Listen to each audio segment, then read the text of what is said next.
तो विभिन्न ग्रह जब भी आपके चार्ट में सप्तम भाव में स्थित होते हैं तो आप अपने जीवन साथी को कैसे विचार कर सकते हैं कि आपका जीवन साथी कैसा होगा, मैरिज होने के बाद आपका वास्तव में लाइफ कैसा चलेगा, या पार्टनर के साथ आपका व्यवहार कैसा होगा, पर्सनैलिटी वाइज आपका पार्टनर कैसा होगा, या फिर वो उसका जो प्रोफेशन है, उसका जो कार्य है, या ओवरऑल उसमें कौन से नेचुरल गुण हो सकते हैं।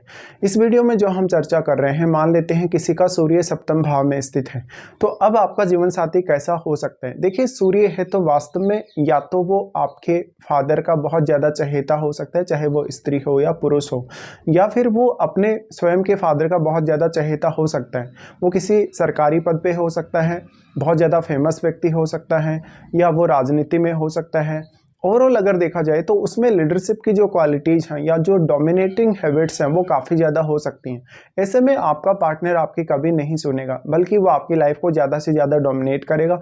आपको अपने जीवन साथी की बात माननी पड़ेगी। अगर सूर्य किसी भी प्रकार के ऐसे साइन में है, जैसे फायरी साइन में बैठा है, अपने घर में बैठा है, या मंगल के ग्रहों में बैठा है, या मान लो मीन राशि में, धनु राशि में भी है, तो ऐसा जीवन साथी आपको और भी ज़्यादा डोमिनेट करने वाला हो सकता है।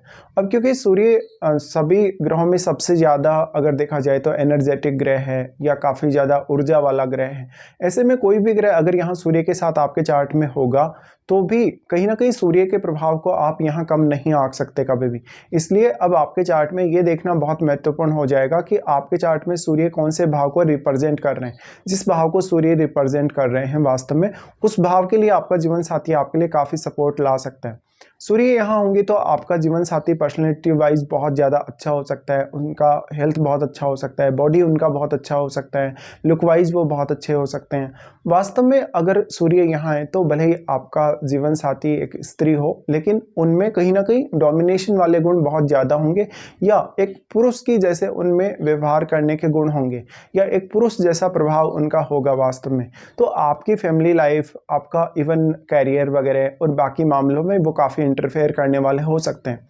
कभी कभी ऐसा होगा जब आप अपनी मैरिज के बाद स्वयं के लिए भी बहुत ज़्यादा नेम फेम देख पाएंगे। ऐसा हो सकता है कभी कभी आपका जीवन साथी जैसे आपकी लाइफ में आया और आप कोई राजनीति में सक्रिय रूप से भागीदारी के लिए विचार कर रहे हैं, या इवन आपका जीवन साथी अपनी राजनीति में भागीदारी के लिए कोई भी प्लान कर रहा है। वास्तव में अगर देखा जाए तो सूर्य जैसे प्लैनेट के सप्तम भाव में होने से आप अपने जीवन साथी में किसी भी प्रकार की कोई कमी नहीं निकाल सकते। हालांकि उनके व्यवहार को लेकर आप जरूर कमी देख सकते हैं, बट ज़्यादातर केसेस में आपका जीवन साथी आपको सपोर्ट ही करेगा। आपकी लाइफ में आने वाली चुनौतियों को वो काफ़ी हद तक दूर करेगा। ऐसे में सूर्य का प्रभाव आपके लगन पर भी है, तो ये यहाँ पर मैटर करेगा कि आपका लगन कौन सा है वास्तव में। और अगर सूर्य सप्तम में बैठे हैं तो क्या वो किसी अन्य ग्रह के साथ तो नहीं बैठे हैं। अगर किसी भी अन्य ग्रह के साथ सूर्य आपके सप्तम में बैठे हैं तो उन भावों को देखिए जिनका वो ग्रह दूसरा वाला जो सूर्य के साथ बैठा है वो स्वामी है। ऐसे में आपको सूर्य उन भावों के लिए भी विशेष रूप से मदद करते हैं।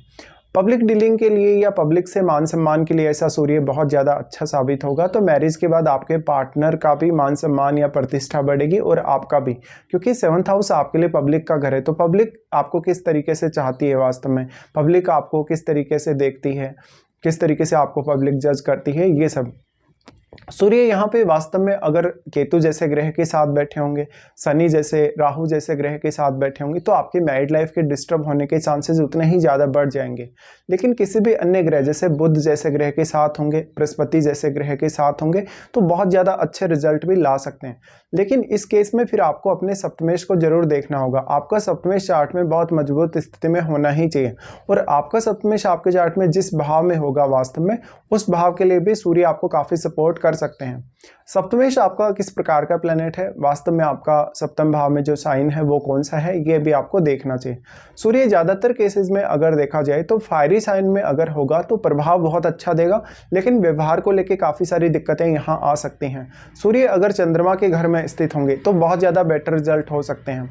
सूर्य अक्सर मकर या कुंभ राशि में हो तो पार्टनर से उतनी ज़्यादा बनती नहीं है, भले ही फिर ये कैरियर के लिए तो बहुत अच्छा हो जाएगा, लेकिन आपसी विवाद या आपसी कोई ना कोई लड़ाई झगड़ा होता ही रहेगा। इवन सूर्य अगर मंगल के साथ भी यहाँ बैठे हो तब भी इस बात की संभावना बहुत ज़्यादा है, और कभी कभी तो इतनी ज़्यादा संभावना बन जाती है कि आपके पार्टनर की जो फैमिली है वो भी आपको काफ़ी डोमिनेट करने लगती है। ऐसे में आपका जो पार्टनर होगा ओवरऑल उनकी फैमिली का प्रभाव आपके पार्टनर पर बहुत ज़्यादा रहेगा। कहीं न कहीं आपका पार्टनर और उनकी फैमिली भी आपको जीवन में काफ़ी ज़्यादा प्रभाव देंगे। अब क्या वास्तव में अष्टमेश का भी आपके सप्तम भाव से या सप्तमेश से कोई संबंध है? ये ज़रूर देखिए। अगर ऐसा है तो इस बात की संभावना बहुत ज़्यादा है कि आपके पार्टनर की फैमिली भी आपको लगभग हर मामले में जीवन में दखल डालेगी या आपको काफ़ी डोमिनेट करेगी। इस प्रकार से अगर देखा जाए तो थोड़ा सप्तम भाव में सूर्य का होना कभी-कभी बहुत चैलेंजिंग हो सकता है मैरिड लाइफ को आगे बढ़ाने के लिए। इस केस में अगर आपके लगन में जैसे मंगल जैसा ग्रह बैठा हो या इवन राहु केतु जैसा ग्रह आपके लगन में बैठा हो तो आपके लिए प्रॉब्लम्स और ज़्यादा बढ़ जाती हैं। वास्तव में सूर्य अगर बुध के साथ स्थित होंगे यहाँ पर या सूर्य मान लो शुक्र के साथ स्थित होंगे तब ज़्यादा बेटर रिजल्ट ला सकते हैं मैरिज को लेके। तो इस प्रकार से आपको विचार करना होगा जब भी सूर्य आपके सप्तम भाव में स्थित होंगे।